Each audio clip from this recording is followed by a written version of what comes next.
Hello दोस्तों, स्वागत है आपका इस नए वीडियो में देखेंगे बहुत ही इंपॉर्टेंट क्वेश्चन जो राजस्थान सरकार ने इस वर्ष किए हैं। आयोजन, मेले, कोई त्यौहार है, कोई स्थापना दिवस है। चलिए शुरू करते हैं वीडियो को। तो आप वीडियो को लाइक और सब्सक्राइब कर लीजिए चैनल को। चलिए शुरू करते हैं इंपॉर्टेंट क्वेश्चन के साथ। तो गुलाबी नगरी है ना, जो हमारी राजस्थान की राजधानी है, उसका 297वां स्थापना दिवस बनाया गया है। ठीक है। और ये जयपुर है ना, 297 साल का हो गया। ठीक है, इसको बसे हुए 297 साल पूरे हो गए। जयपुर की स्थापना की थी 18 नवंबर, ठीक, 18 नवंबर 1727 को स्वाई जय सिंह द्वितीय ने की थी। ठीक है, याद रखना, स्वाई जय सिंह द्वितीय ने। अब देखिए, बात करें तो क्या बताया मैंने, 18 दिसंबर बताया ना, याद रखना 18 दिसंबर है, 17 नहीं है, 18 दिसंबर है, याद रखना। ठीक है, कन्फर्म कर लेते हैं एक बार। ठीक है, जो एक्स्ट्रा फैक्ट्स हैं वो आपको मैं बताता हूँ। देखिए, हाँ 18 नवंबर है, सॉरी मुझे भी कन्फ्यूज़न हो गया, वैसे ही आपको एग्जाम में कन्फ्यूज़न ना हो इसलिए मैं ये डेटा यहाँ पे लेके आया था। ठीक है, ये चीज़ें ऐसी है जैसे 18 नवंबर 17 दिसंबर, तारीखें भूल जाते हो। ठीक है, लेकिन याद रखना है नवंबर का दिन, याद रखना 18 नवंबर को जयपुर की स्थापना की थी स्वाई जय सिंह द्वितीय ने। और वास्तुकला और नवग्रहों के अनुरूप यहाँ 9 चौकियाँ बसाई गई थी। ठीक है, अब देखिए, जो माँ वाउचर योजना है उसकी शुरुआत कब हुई राजस्थान में? 8 अगस्त 2024। ठीक है, याद रखना है, माँ वाउचर योजना 8 अगस्त 2024 से। और इसकी जो खासियत या फिर विशेषता या फिर आप ये बोलते हो उद्देश्य क्या है, ये देखिए। उद्देश्य है इसका, गर्भवती महिलाओं को सोनोग्राफी की अब अधिकृत निजी केंद्रों पर निःशुल्क सेवा मिलेगी, यानी सोनोग्राफी होगी निःशुल्क। ठीक है, याद रखना। अब देखिए, आपको मैं जयपुर से संबंधित कुछ और फैक्ट्स बता देता हूँ। जयपुर में क्या है, कब बना, कैसे बना। चलिए शुरू करते हैं। तो नाहरगढ़ जो है वो 700 फीट ऊंची पहाड़ी पर बसाया गया है। मतलब एक किला है जयपुर का नाहरगढ़, 700 मीटर 700 फीट है। ठीक है, 700 फीट ऊंची पहाड़ी पर बना ये दुर्ग। ठीक है, अब जो इसका निर्माण है वो कब हुआ? वो हुआ था स्वाई जय सिंह द्वितीय ने 1734 में बनवाया था। किले के भीतर कुल 10 भवन है, याद रखना। पहला है सूरज प्रकाश, दूसरा है चांद प्रकाश, तीसरा है कुशल प्रकाश, ठीक है, चौथा आनंद प्रकाश, फिर अब जवाहर प्रकाश, फिर है लक्ष्मी प्रकाश, फिर रतन प्रकाश, ललित प्रकाश, बसंत प्रकाश। ये नाम है 10 भवनों के। ठीक है, और यहाँ पानी संग्रहण की एक अनूठी व्यवस्था भी आज भी मौजूद है। अब देखिए, जो जयपुर के बारे में अगला जो है वो है कल्की मंदिर। तो जयपुर में जो विश्व का एकमात्र कल्की मंदिर बना हुआ है, और ये उसी समय 1732 से लेकर 42 के बीच में स्वाई जय सिंह द्वितीय ने इसका निर्माण करवाया। याद रखना, कल्की मंदिर है क्योंकि स्वाई जय सिंह द्वितीय कल्की जी की पूजा किया करते थे। और ये मंदिर सिरा ड्योढ़ी बाजार में स्थित है, याद रखना। ठीक है,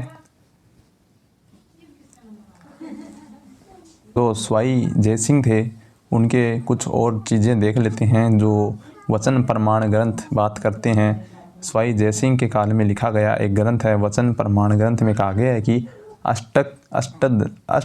अष्टदल कमल के मध्य में भगवान कल्की विराजमान है। चलिए बात करते हैं 1732 के बाद जो कल्की मंदिर बना, उसके बाद स्वाई जय सिंह द्वितीय के समय एक ग्रंथ लिखा गया था। ग्रंथ का नाम है वचन प्रमाण। ठीक है, और ये इसमें क्या बताया गया कि अष्टदल कमल के मध्य एक, यानी 8 कमल के दल के बीच में एक भगवान कल्की विराजते हैं। इस मंदिर का उल्लेख श्री कृष्ण भट्ट द्वारा लिखित संस्कृत महाकाव्य, क्या है, कृष्ण भट्ट ने कौन सा महाकाव्य लिखा? ईश्वर विलास के 6ठे सर्ग में है। ठीक है, याद रखना, आपको बहुत इंपॉर्टेंट है, याद रखना। यह कहा गया है कि स्वाई जय सिंह भगवान कल्की की पूजा करते थे। ठीक है, अब देखते हैं नेक्स्ट जो है हवा महल, जयपुर का एक और जो सांस्कृतिक धरोहर है अपनी। तो हवा महल की बात करें तो भगवान कृष्ण के मुकुट की आकृति का है ये हवा महल। इसका निर्माण 1799 में स्वाई प्रताप सिंह ने करवाया। हवा महल की संरचना भगवान श्री कृष्ण के मुकुट के आकार की है। इसमें 365 छोटी बड़ी खिड़कियां हैं, और इसमें पहली जो है शरद मंदिर है, दूसरी जो है रतन मंदिर है, तीसरी मंजिल है विचित्र मंदिर, फिर है हवा मंदिर। इसका निर्माण स्वाई प्रताप सिंह की श्री कृष्ण के प्रति श्रद्धा प्रतीक है, यानी जो हवा महल है वो किसका प्रतीक है? स्वाई प्रताप सिंह का श्री कृष्ण के प्रति श्रद्धा का प्रतीक है हवा महल। ठीक है, बात करें नेक्स्ट जो है रामगंज में बना पहला बरामदा। सबसे पहले रामगंज जो है वहाँ पर बरामदा बनाया गया। मेहंदी चौक के सामने इसका नमूना तैयार किया गया था, और इसके बाद रामगंज बाज़ार और अन्य बाज़ारों में बरामदों का निर्माण हुआ। ठीक है, तो इतिहासकार सियासरण लश्करी के अनुसार 1872 में जो है शहर के बाज़ारों को टिन शेड से यानी उस वहाँ पर टेन लगवाई गई, टिन शेड लगवाए गए। उसके बाद 1875 में स्वाई राम सिंह ने शहर को गुलाबी रंग से रंगवाया, जबकि इससे पहले शहर सफ़ेद रंग का था। और 1942 में स्वाई मानसिंह द्वितीय और तत्कालिक prime minister sir Mirza Ismail ने जयपुर को आधुनिक रूप दिया और बरामदों का निर्माण करवाया। ठीक है, आधुनिक जयपुर के निर्माता बोला जाता है इनको, इस्माइल को, मिर्ज़ा इस्माइल को। ठीक है, और मानसिंह द्वितीय को याद रखिए इनको। अब देखिए एक सिक्का है जयपुर का, हाथ से बने सोने का सिक्का, जो जयपुर रियासत का अंतिम सिक्का माना जाता है। और ये 28वें शासनकाल में स्वाई मानसिंह द्वितीय जो है उनका शासनकाल का 28वें वर्ष का और अंतिम सिक्का है, जो 1949 में हाथ से बना सोने का आखिरी सिक्का है। ठीक है, इस समय इस सिक्के का मूल्य 28 रुपये था। और इस सिक्के पर एक और उर्दू में अयोध्या का राजचिन्ह कचनार का झाड़ दिखा है और 28वां वर्ष अंकित है, जबकि दूसरी तरफ 1949 ईस्वी अंकित है। ठीक है, याद रखना है, अयोध्या का राजचिन्ह और 28वां वर्ष अंकित है और दूसरी तरफ 1949 ईस्वी अंकित था। ठीक है, चलिए बात करें अपने ऊपर वाले मैटर की तरफ। तो जो मैटर है वो है कुछ सरकारी योजनाएं और महोत्सव। ठीक है, अब देखिए रणकपुर जो महोत्सव था वो कब बनाया गया। ठीक है, ये बनाया गया 21 दिसंबर से 22 दिसंबर। ठीक है, रणकपुर उत्सव पाली में मनाया गया, 21 और 22 दिसंबर को बनाया गया। ठीक है, बात करें सरस राज सखी राष्ट्रीय मेला, ये पहली बार जयपुर बनेगा इसका साक्षी, क्योंकि जयपुर में एक प्रदर्शनी लगेगी जहाँ से भारत में जितने भी जीआई टैग की वस्तुएं हैं उनकी प्रदर्शनी लगेगी यहाँ पर। ठीक है, बात करें और ये इसका आयोजन कहाँ होगा, जवाहर कला केंद्र जयपुर में होगा। ठीक है, बात करते हैं नेक्स्ट जो है जहाँ हाथों से बनी है बेमिसाल यादें, सरस राज सखी मेला। ठीक है, वही है सरस राज सखी मेला, ये मेला है। तो इसका आयोजन 14 से 30 दिसंबर को होगा। ठीक है, जयपुर में होगा और जवाहर कला केंद्र में होगा। ठीक है, बात करें भारतीय संविधान 26 नवंबर को बनाया गया। तो इसमें जो प्रस्तावना है वो दी गई है और प्रस्तावना से आपको 2 क्वेश्चन मिलते हैं देखने को।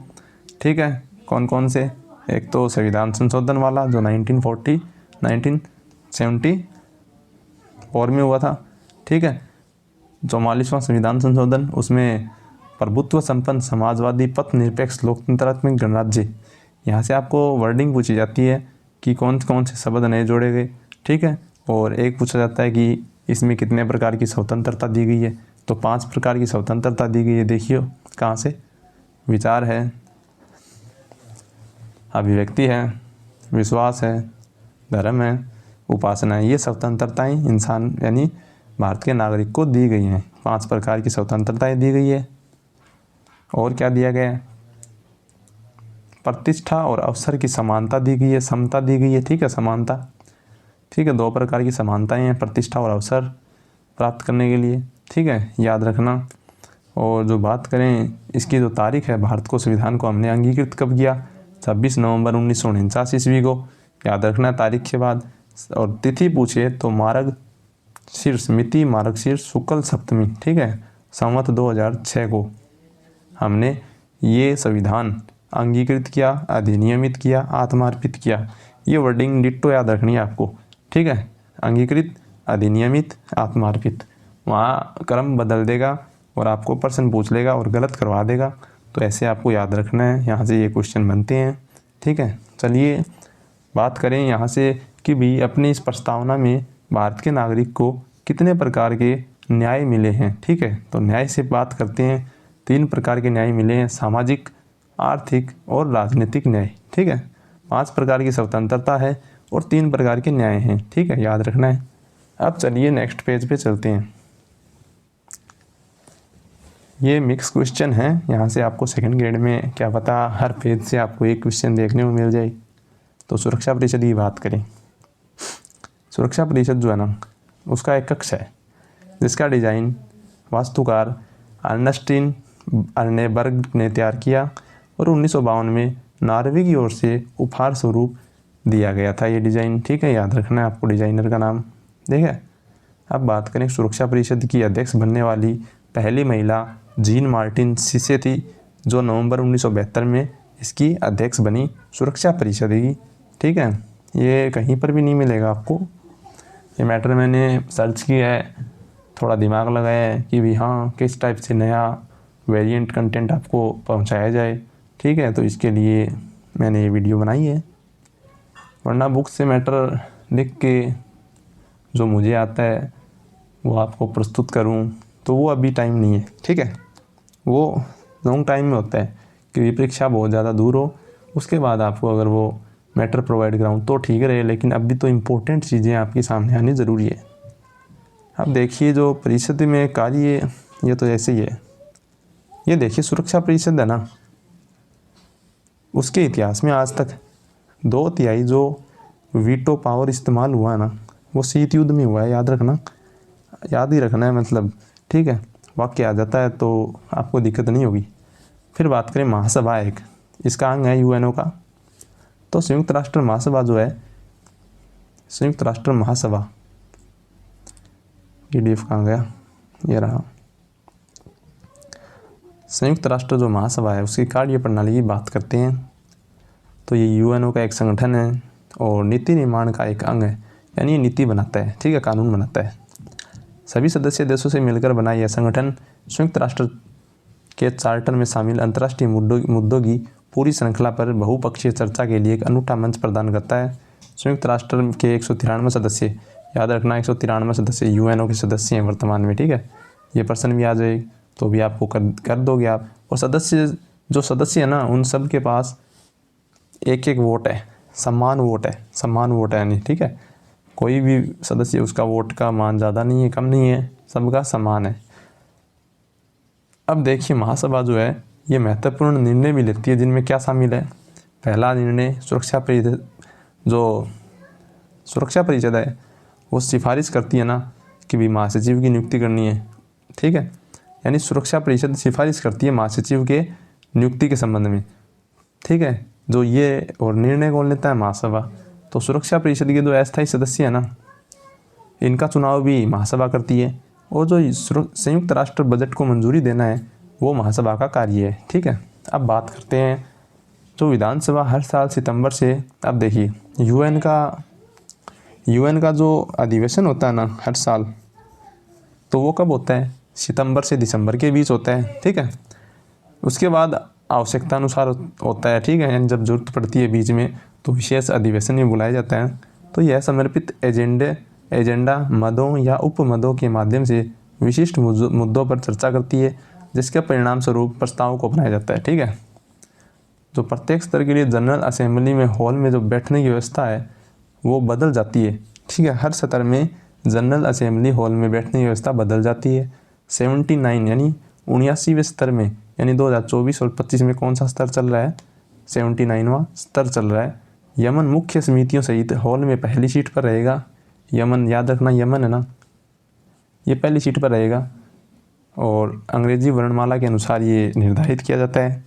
अब देखते हैं जो अपना नेक्स्ट स्लाइड है वो है राजस्थान में महत्वपूर्ण जो है फैसले। ये देखेंगे कि भी क्या है राजस्थान सरकार के महत्वपूर्ण फैसले। जो पहला है वो है संशोधित PKC योजना के लिए राजस्थान, मध्य प्रदेश और केंद्र सरकार के बीच MOU हुआ है। ठीक है, शेखावाटी अंचल को बहुप्रतीक्षित यमुना जल उपलब्ध कराने के लिए तीन मतलब एक राजस्थान, एक हरियाणा, एक केंद्र शासित प्रदेश, केंद्र सरकार के बीच में MOU हुआ है। उसके बाद है ऊर्जा क्षेत्र में केंद्रीय PSU के साथ 2.94 लाख करोड़ की MOU। और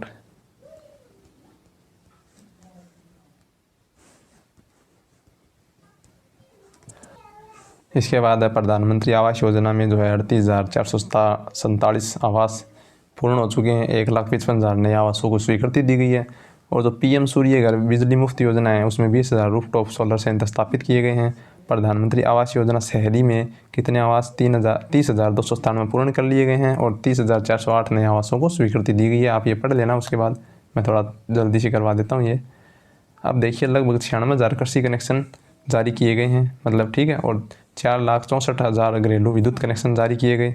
अन्नपूर्णा रसोई योजना के तहत 8 रुपये में भरपेट योजना प्रति थाली सरकार की तरफ से 22 रुपये अनुदान दिया जाएगा। ठीक है, इम्पोर्टेंट डेटा है वो कौन सा है, वो है 5 नए मेडिकल कॉलेज प्रारंभ कर दिए गए हैं। पहला है 12 में, फिर बांसवाड़ा में है, नागौर में है, झुंझुनू और सवाई माधोपुर। 5 नए मेडिकल कॉलेज याद रखना है आपको। उसके बाद यह सड़क निर्माण के लिए 15,000 करोड़ रुपये का व्यय किया जाएगा, और जो 43,000 से अधिक पदों पर नियुक्तियाँ दी गई हैं, ये तो पता नहीं है भी। और मुख्यमंत्री जो, अब देखिए जो नया क्या है इसमें, नया आपको याद रखना है 5 नए मेडिकल कॉलेज।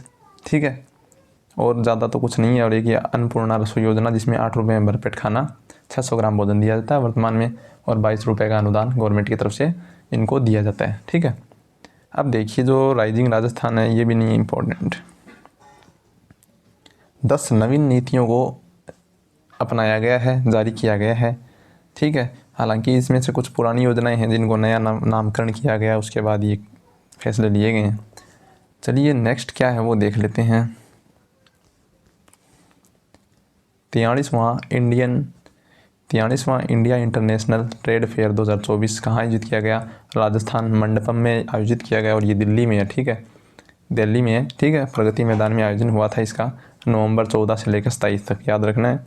ठीक है, ये वो इम्पोर्टेंट क्वेश्चन बनते हैं। देखो आप मानो या ना मानो, लेकिन जो है वो आपके सामने है, आपको याद करना है। अब बात करते हैं मत्स्य उत्सव की। ये कब आयोजन किया गया इसका? 25 से 27 नवंबर, 2 दिवसीय था। 25 को, 26 को, 27 को।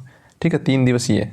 ठीक है, मत्स्य उत्सव अलवर में मनाया गया। याद रखना, सीधा क्वेश्चन आएगा। मत्स्य उत्सव मनाया जाता है अलवर में, 25 से 27 नवंबर में मनाया गया था अब की बार।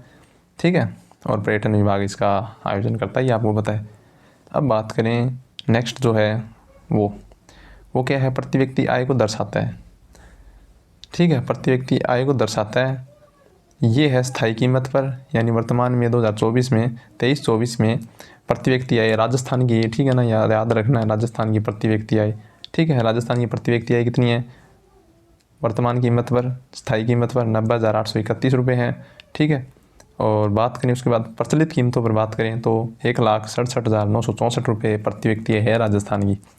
इम्पोर्टेंट डेटा है, याद रखना। क्वेश्चन सीधे सीधे बनेगा, याद रखो या मत रखो आपकी मर्जी है, लेकिन ये आपके लिए इम्पोर्टेंट है, इसलिए मैं लेके आया हूँ। चलिए चलते हैं नेक्स्ट। कितना है? स्थायी कीमत पर 90,831 है, प्रचलित कीमत पर है 1,67,964 रुपये। अब चलते हैं नेक्स्ट। कुछ वर्षा के नाम हैं, अगर क्या पता संस्कृति के हिसाब से पूछ ले तो देखो वर्षा ही नाम है।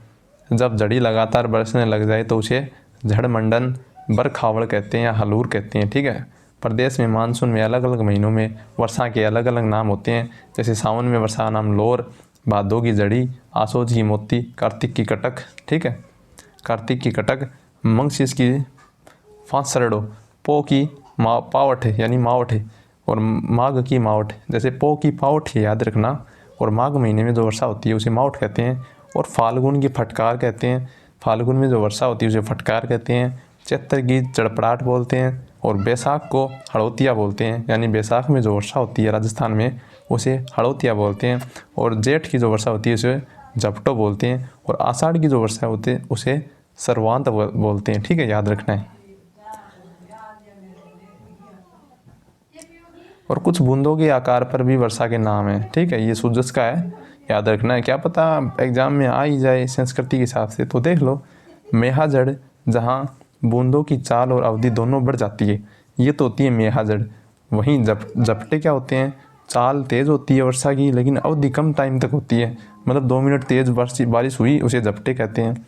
इस प्रकार त्राट है, आप पढ़ लेना। ठीक है, मैं आगे चलता हूँ, आप पढ़ लेना। इम्पोर्टेंट है लेकिन पढ़ लेना। एक देखो, बादल और धरती को एक कर देने वाली प्रचंड बारिश को, बूंदों को क्या कहते हैं? दोराड़ा कहते हैं, दोराड़ कहते हैं। ये मैंने बता दिया आपको। जयपुर के बारे में मैंने बता दिया आपको। तो ये आज की वीडियो थी, आप इसमें देख लेना इम्पोर्टेंट क्या है क्या नहीं आपको जो लगे, पर मैंने वीडियो बना दी है। मुझसे वीडियो ऐसी ही बनी, किसी को पसंद आए या ना आए ये धीरे धीरे होगा। आपको पसंद आना न आना ये मेरे बस में नहीं है, लेकिन मैंने वीडियो बना दी है। मेरे पास जितना टाइम था, जिस हिसाब से मेरे पास वातावरण है, उस हिसाब से मैंने वीडियो बना दी है। तो आप देख लेना। थैंक यू, धन्यवाद। ये वीडियो RS और सेकंड ग्रेड और रीट के लिए समान रूप से उपयोगी है।